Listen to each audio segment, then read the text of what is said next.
If I could persuade you to believe what tonight I hope I will try to, your entire world would change. You hear the word God, the word Jehovah, the word Lord, the word Jesus, the word Christ, and you think of something other than yourself, one that is greater, one that you would worship. Tonight it is my purpose to show you that God and the eye of man are one. When you say, I am, that is the God of Scripture. Confined as you are, you think, how could it be? God created the universe and sustains it. And here I am, like a little worm, 10 years, and then I vanish. And now let us turn to Scripture.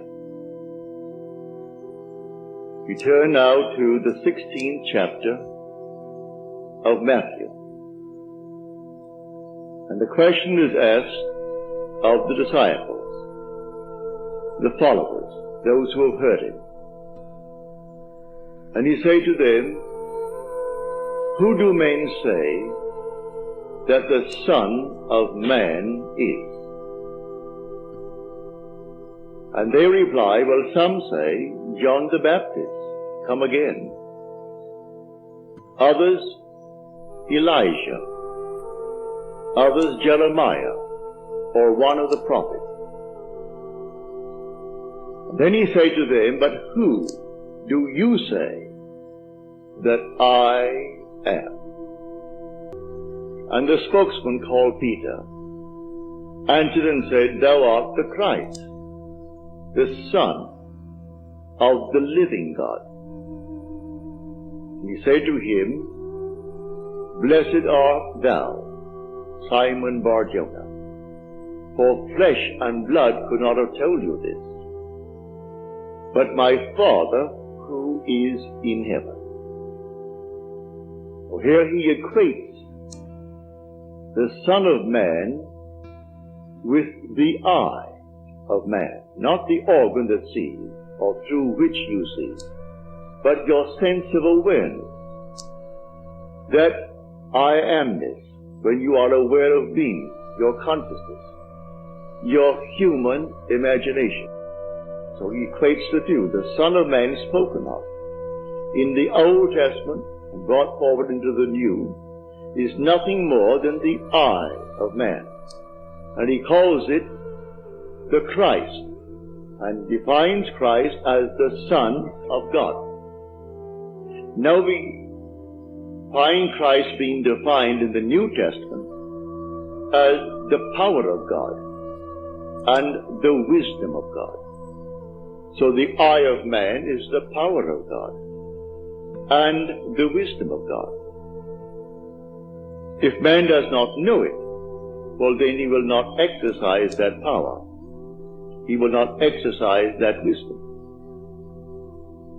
So tonight I am trying to persuade you that when you say I, before you say anything, that is the power and the wisdom of God. You can't separate the power of God and the wisdom of God from God. So you will say in the end, I and my Father are one, for he is called the Son of God. Now we are called upon to test this, if it be true. Can we test it? I hope you'll put it to the test. When I tell you that your own wonderful I amness is God, though prior to that you believe that you are little something, moving across the earth for a few years, 70 years, and then you will vanish, in the hope of some restoration, but a hope, no assurance. But now I'm going to tell you that you really are God. Your own wonderful consciousness, your human imagination, that is the God of Scripture. And there is no other God. Imprisoned as you are in these bodies of flesh, you did it for a purpose. Now let us see what it tells us about this Son of Man that is now equated with the I of man.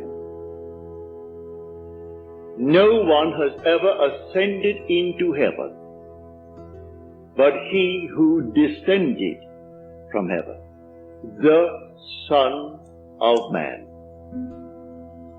You'll read that in the 3rd chapter, the 13th verse of John. So here we find you are a pre-existent being.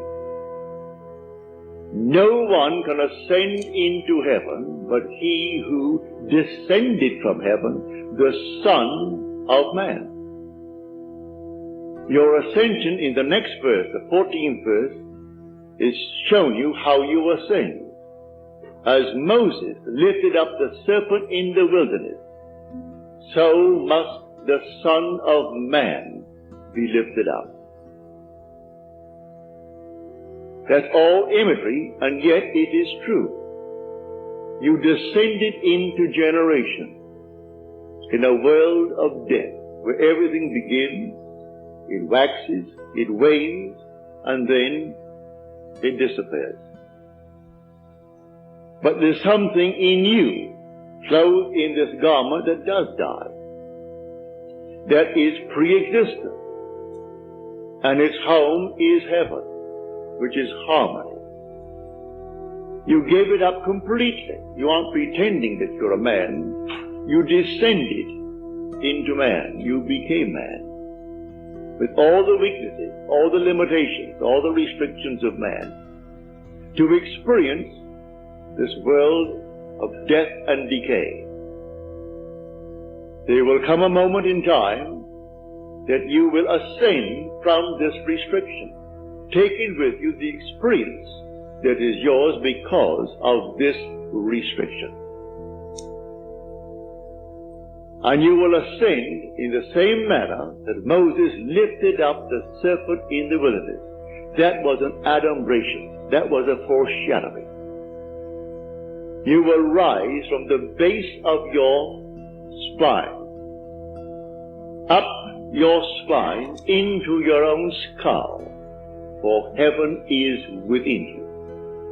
And you will rise like a fiery serpent, without any loss of identity. The form you wear, I hesitate to describe it. I will tell you that your face is human, your hands are human, your voice is human, but do not ask me to describe the body that you wear. It's infinite power, infinite wisdom, and yet it is a form.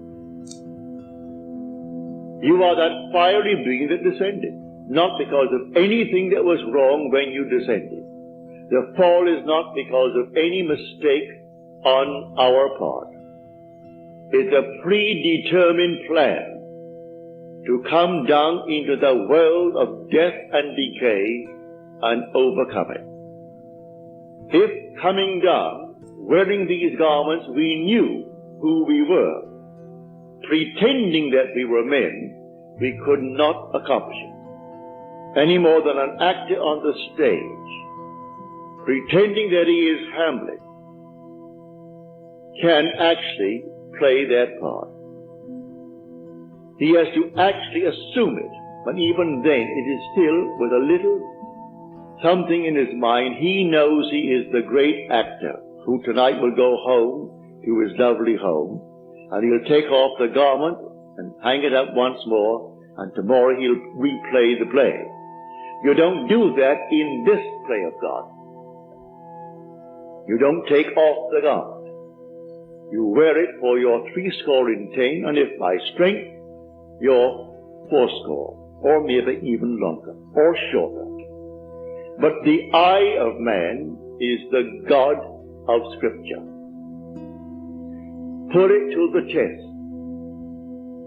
Let me now, first of all, before we go into the testing of it, make clear what I said on the last lecture night, Friday night, prompted by a question that was asked here.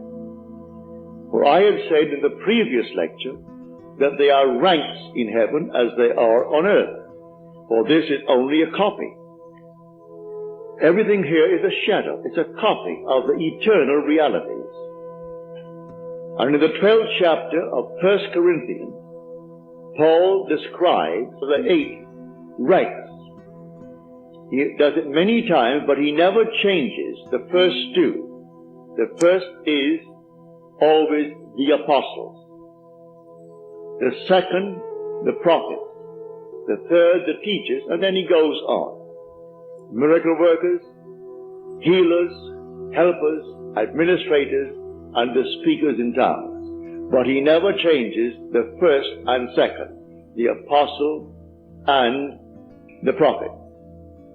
You might think, because I told you I am sent, and the word sent means an apostle, that I am appropriating unto myself a certain first rank. But now, to put your heart at peace, I'm going to quote the 11th chapter Romans. As of old, for there are always a remnant of old, and the remnant simply means the elect of God.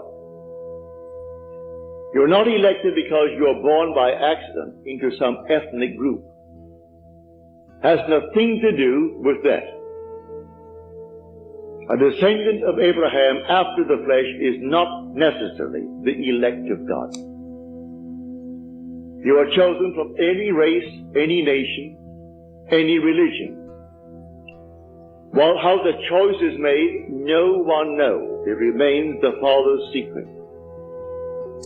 But Paul qualifies it in this manner. There is a remnant to this day, called by grace.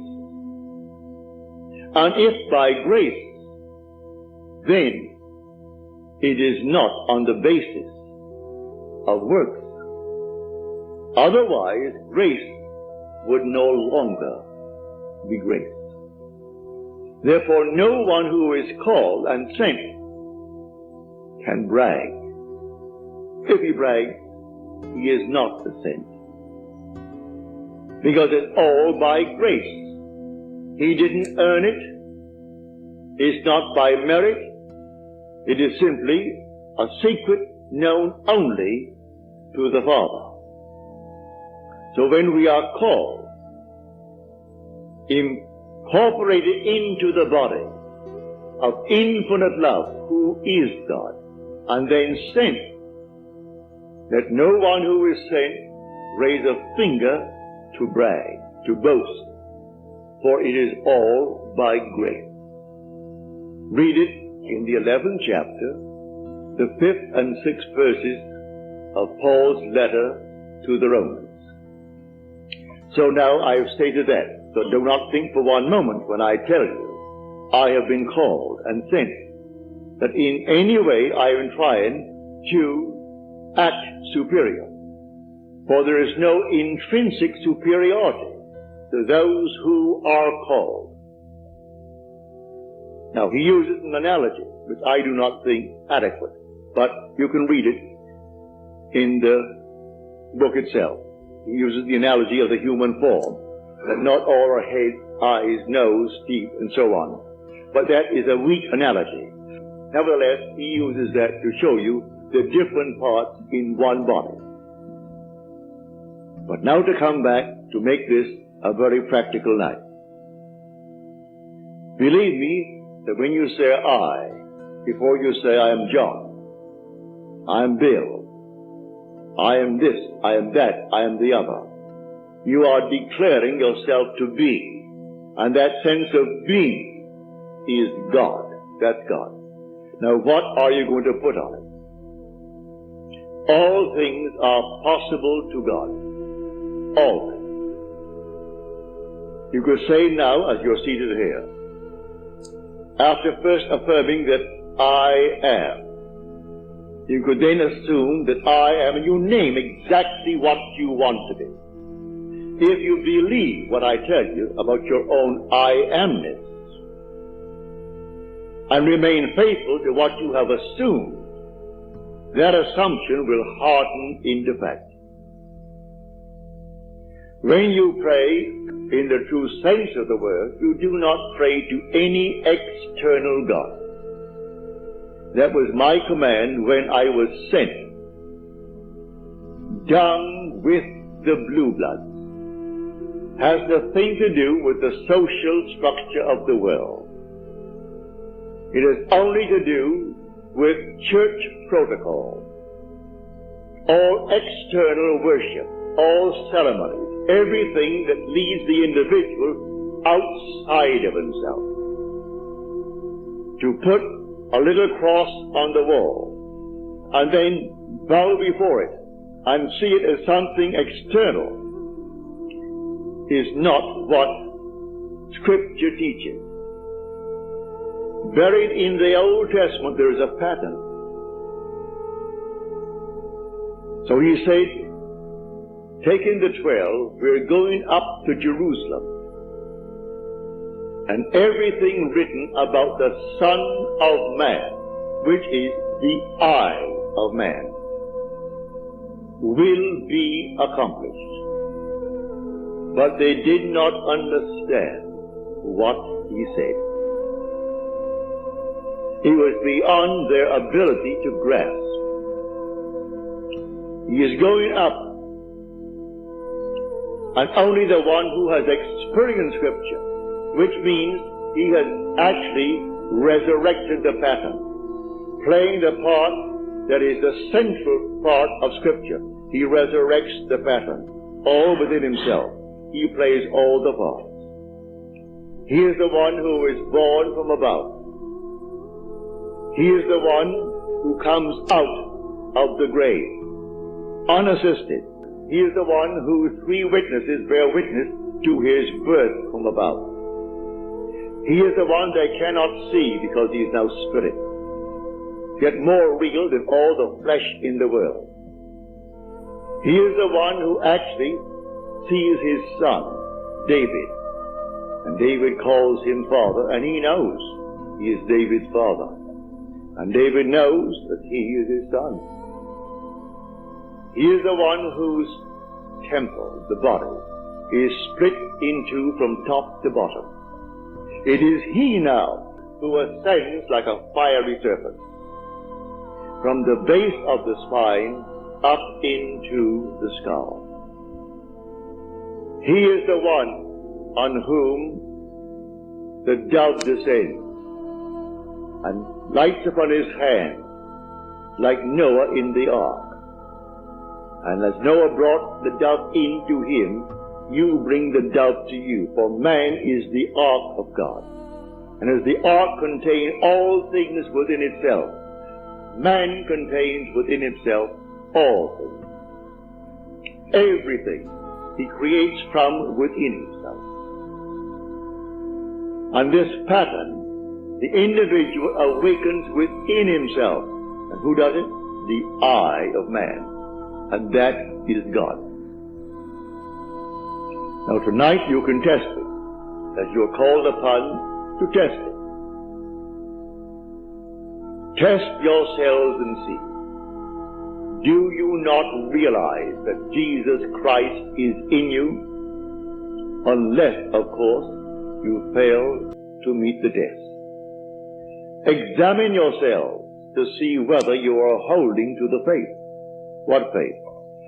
To have someone tell me that I am a Christian, or I'm a Jew, or a Mohammedan, and holding to that faith that they talk about? No. The faith that I'm talking about tonight, that your own wonderful I amness is God. Test it to see if you're holding to that faith.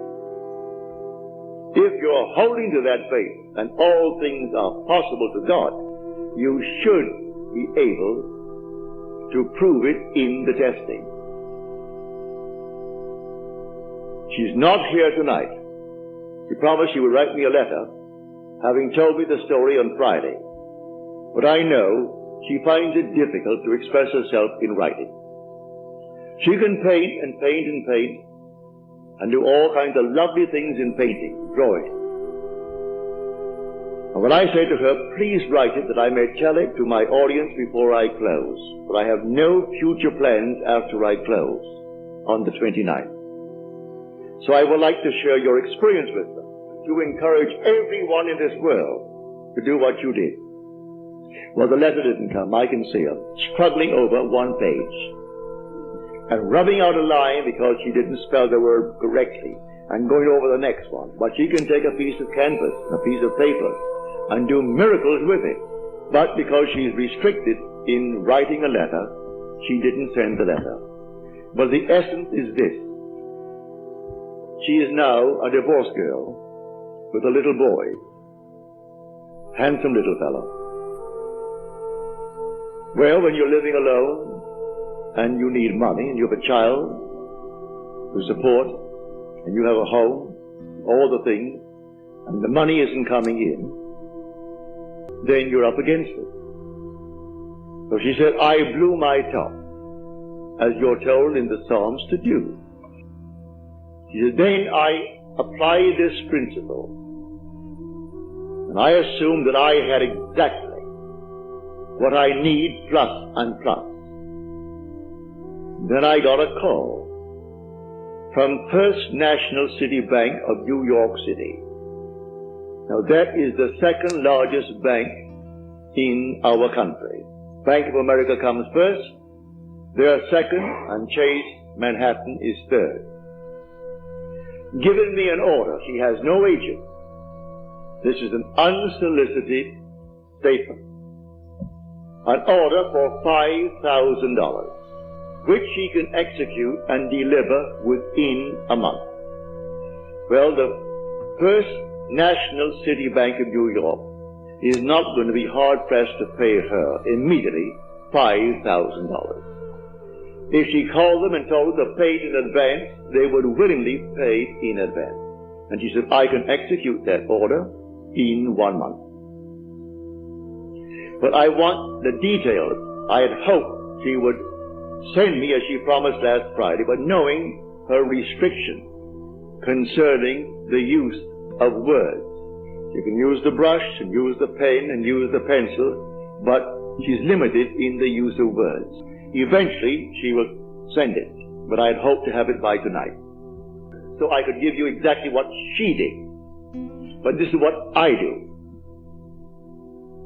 Having convinced myself through experience, I have come to the conclusion that because I am aware that I am, that is God.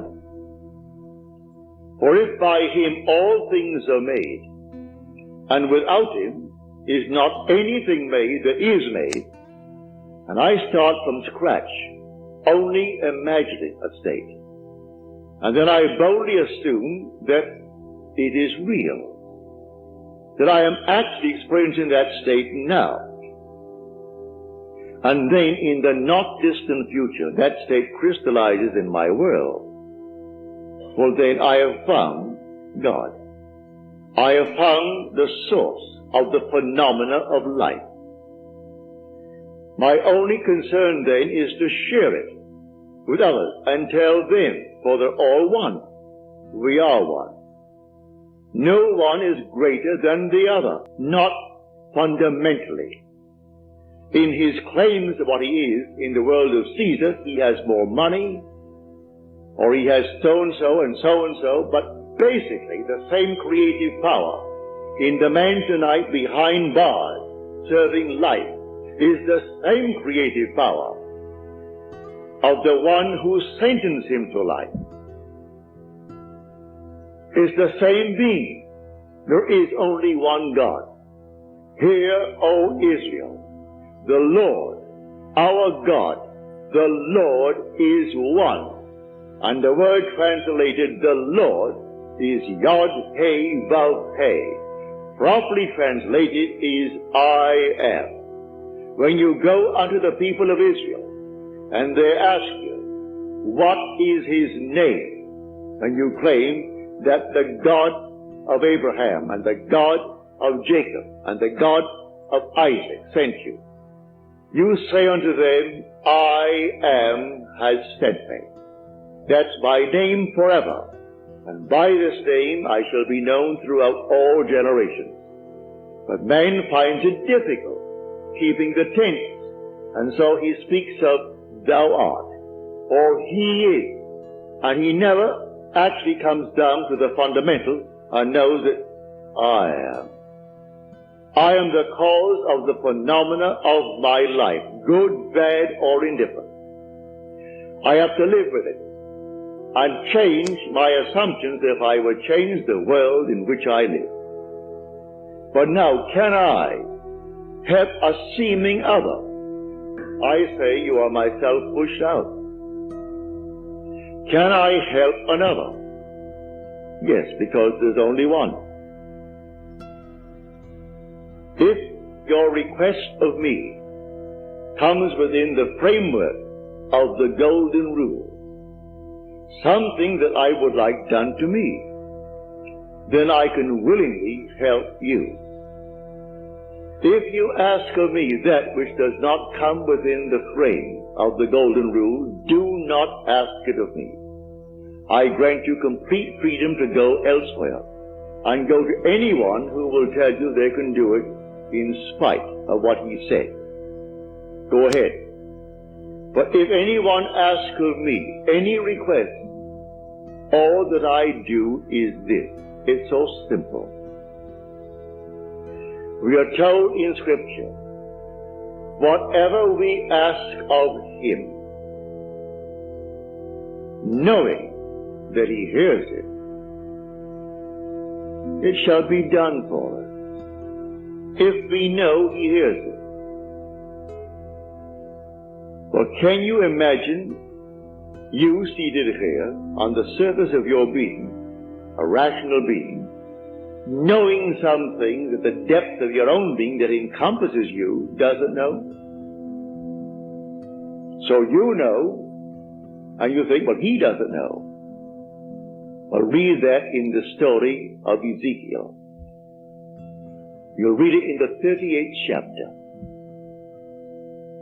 And these are the elders of Israel that went into the dark room. And they are carving on the walls all gruesome things. And they said within themselves, the Lord does not see us. And the Lord is speaking to his prophet Ezekiel. And he said, the elders of Israel say that I do not see them. And watch what they're doing, making all these abominable things within the great cavern. They will all reap them. Because I see everything that the elders of Israel see. But they think because it's dark and it's a cavern, no one knows what he's doing. That God doesn't know it. I've said time and again, there is no fiction in this world. You might have heard the story, and you read the story, concerning the sea-jacking of the Queen Elizabeth. You might have read the article in Time that some girl at Hunter College wrote that story in detail. And she was so shy when it came to the point to be read, she could not read it. She's a shy, sweet lady with a gift of writing. She wrote that in detail, including those who seemingly participated, a terminal case in cancer, and one who is running away from the law, who has done a thing to gain, and therefore is quite willing to blow the Queen Elizabeth with 2,200 souls aboard. And everything is completely in detail in her fictional story. If imagining creates reality, there is no fiction. So, someone expressed her thought and called the captain while at sea and demanded $1 million and would settle for $350,000. Well, it must have cost them, I should say, more than $1 million to stop that huge hulk in mid-Atlantic and then feed 2,200 people 4 times a day for the extra meals that they would have coming to them. Plus all the things that you put it all together, it would cost more than $1 million. And a little girl, possibly writing this for her PhD or writing it for some reason. And she writes it in detail. They gave her name so you can contact her. They gave the school is Hunter College in New York City. And everything in detail is told in that story. So I tell you, you sit down and write fiction. Need not put it down. My friend wrote fiction. She had a large sum of money coming in. And she went to town within herself, and she wrote in herself, and blew her top, as it were.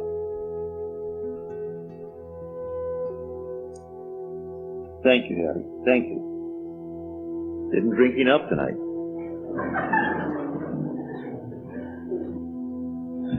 So she, in the depth of her own being, conjured the sum of money that she needed. Beyond, always go beyond. So we are told in the psalm, be angry, but sin not. Commune with your own heart upon your bed, and be silent. Yes, blow your top, but do not let the sun go down upon your anger. Be silent as you commune with self. You don't commune with another, for the self of man is God. So be angry, but sin not. Commune with your own heart upon your bed. Not communing with another, and then you actually know exactly what you want. And in that state, fall asleep. And in a way that no one knows, and you, in your surface mind, you do not know, it will all come to pass. Everything in the world is created this way, but man does not know it. Who knows tonight who is treading the winepress? That is going to cause a change of mind in tomorrow's world. But when they do it, they are intent in the doing it. If you are lukewarm, you're told in Scripture, I'll spew you out. Would that you're either hot or cold. But because that you are lukewarm, I will spew you out. You can't do anything if you're lukewarm. You must be intense about it. You want to be rich? All right, you can be rich. You want to be known? You can be known. No matter what you want, but you must be intense about it. And then commune with your own heart upon your bed, and then let it drop. You'll read that in the 4th Psalm, the Psalm of David. So I say to everyone here, believe me, your own wonderful I amness, your consciousness, your wonderful human imagination, that is God. And all that you behold, though it appears without, it is within, in your imagination, of which this world of mortality is but a shadow. So you can change the shadow if you change the object, for you are the light. He said, I am the light of the world. Change the object that you're holding within yourself and identifying yourself with it. Change that object, you're lighting up, and you'll cast a new shadow upon the world. So you say, I am, and you name it. And then you say, I am unemployed. No, I am gainfully employed, making more than I've ever made before. Don't ask yourself how, why, and through whom. That is not your conscious reasoning mind's concern. If you take the intellectual background, the educational background of those who are making top money in the theatrical world, I doubt that they could pass any college examination. I don't think they could pass any entrance examination to college. Yet they're making $1 million, $2 million a year. You think Bob Hope could pass today's examination for entrance into college? But all of his material is written for him anyway. Can't even write that. But he has millions, all right, because that's how he dreamt. May I tell you? I know the background of the man. A friend of mine who is now gone from this world played in vaudeville with him. And he would borrow from my friend every week a sum of money, because he had to go to that post office and buy a postal money order and send to his bank. He borrowed money that was interest-free, because he was sending in money that was not interest-free. He had to send a certain sum of money every week, and he would send it into his account. And bought my friend Harry Webb, who had a band, and they played together. Not in the same act. Harry had his own act. He has a small band. And Harry was the outgoing personality who didn't care about money, and so he wanted money. Hope wanted money. He would loan me the money. He always paid it back the next week and borrowed it again, because he had to have so much in that bank every week. And when they would go into a restaurant and food was left over, like bread and butter, who took it all home? Bob Hope. Bob took all the buns, all the rolls, all everything that was there uneaten. He paid for it, and you paid for it. You don't want it, Harry, do you? No. All right, so he took it home. So he has 400 million, so they claim. That was his goal in life. If that's your goal, have it. I speak of another goal. The goal of awakening to who we are. When man awakens from this dream, the whole vast world and all that it contains is as nothing to the being that you are. You came down from heaven, where the whole is yours. As you're told in the 50th Psalm, if I were hungry, I wouldn't tell you, for the world is mine, and all within it. The cattle on 1,000 hills are mine. So why should I tell anyone of my need when it's all mine anyway? I would slay and eat. When you awaken, you don't ask anyone if you awaken from this dream of life. But while you're in it, all right, we're one. This little hand of mine, if it begins to itch here now, it's easier for me to take this hand that is not attached to this and scratch it, and to try to bend this thing out of shape to scratch the back of it. I could rub it here, but why not? This is easier. And take a part of my own being to ease the itch. We're all one pushed out. So you can do it. Ask anyone that you trust. May I tell you, he isn't, if he knows how to pray, he isn't going to burst any blood vessel. He isn't going to get down on his knees and pray to any external God if he knows how to pray. He isn't going to beg of anyone in this world. What he will do, he will simply represent you to himself as one telling him that you have what you asked of him. And when he is satisfied that you told him that you have it, don't ask the second time for the same thing, because he is not going to listen to you. He heard it, he is still hearing it, and he will continue to hear it until that which he has heard is perfectly externalized. So don't think you need several treatments. That's a lot of nonsense. Treatments for what? It either is or it isn't. So when they start getting you on the hook and say, no, I think you'll need more treatments, you'll need more treatment, she or he or the crowd, they do not know what they are doing. When you pray, go within and close the door of the senses. Deny all that seems so obvious, and your Father who is within will reward you openly. But commune with self, for you and the Father are one. So you commune with self. And what does he tell you? Exactly what was asked of you. He heard it, and he has all the ways and means that you on the surface of your being know not of. He will do it. You can ask anything of one if it comes within the framework of his code of ethics. Don't ask anyone who knows how to pray something that does not come within his golden rule. Do unto others as you would have them do unto you. Just as simple as that. And most of the requests would come within that rule. And so you simply hear it. And then you drop it completely. And in the depths of your own being, you're still hearing it. And the Father knows all means, all ways. And so he singles out the best way to externalize it. Here in New York City, many years ago, this lady, a lady of considerable means, She left her home in New York City and went off to Paris with her 2 children, leaving her home and her maid. Before she returned, the maid took all of her furniture and took it away. When she returned, the apartment was there. Rent was paid every month. But there was no furniture, not a thing in it.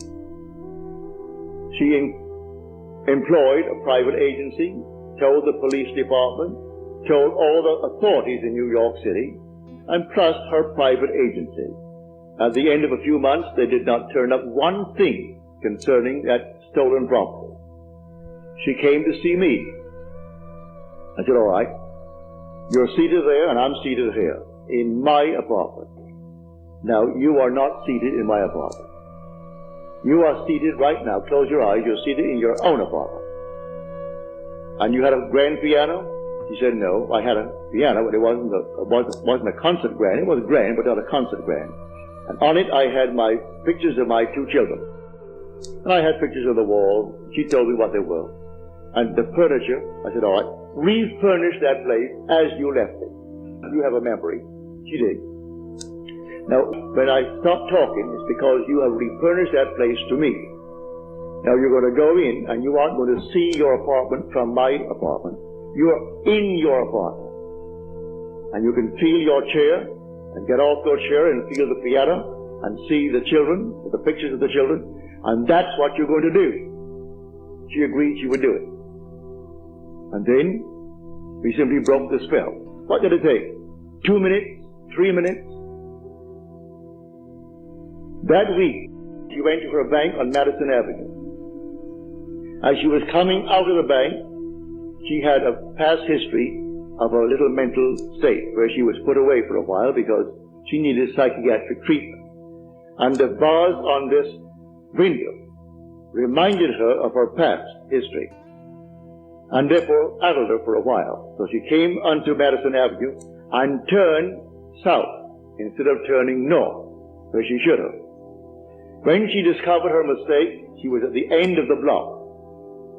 When she got there and discovered her mistake, she looked down, and 2 very familiar ankles were standing right before her. She came up to the face, that's her maid. And the maid spotted it and started to scream. She went over to the maid and grabbed her before the light changed and hailed the oncoming taxi and said, you're taking me right now. And the maid, who could have killed her, she was so big and strong, was so reduced to impotency because of the discovery. And the maid took her to the place where she had stored that furniture. She said, I'm not bringing action against you. I want my furniture. And she got it back into her own apartment within the week. A seeming mistake was the way the Father laid her. All I ask is to go to the end. If I go to the end and give thanks to the end, and for the end, it's done. Now let the one in the depths of my own being devise the best means to take me to that end. The end is where I start. The end is my beginning. And that is a story that I know from personal experience. So do not attempt to devise the means and tell the one that you ask to pray for you how it should be done. He will lose all interest and turn his back and say, go elsewhere. You don't go into a doctor's office and tell him what he should do. If you go to him because you trust him, well then you either got to trust him and continue, or you're going to leave him. Well, if you go to someone that you really believe who knows how to pray, don't tell him how to do it and what means should be employed in order to do it. He is going to go to the end if he knows how to pray. The end is where we begin. In my end is my beginning. And we're always ahead of our evidence. So I go to the end. I see the whole thing done and then drop it and let it happen in my world. So to come back, the I within you now, and you say I, no matter how little you have thought yourself so far, May I tell you, you are the infinite God. And when the story of Jesus Christ repeats itself within you, you will know it's all I. No one called Jesus is going to appear. He is not going to push any stone away from you when you come out of that tomb. And then you will know the words of John.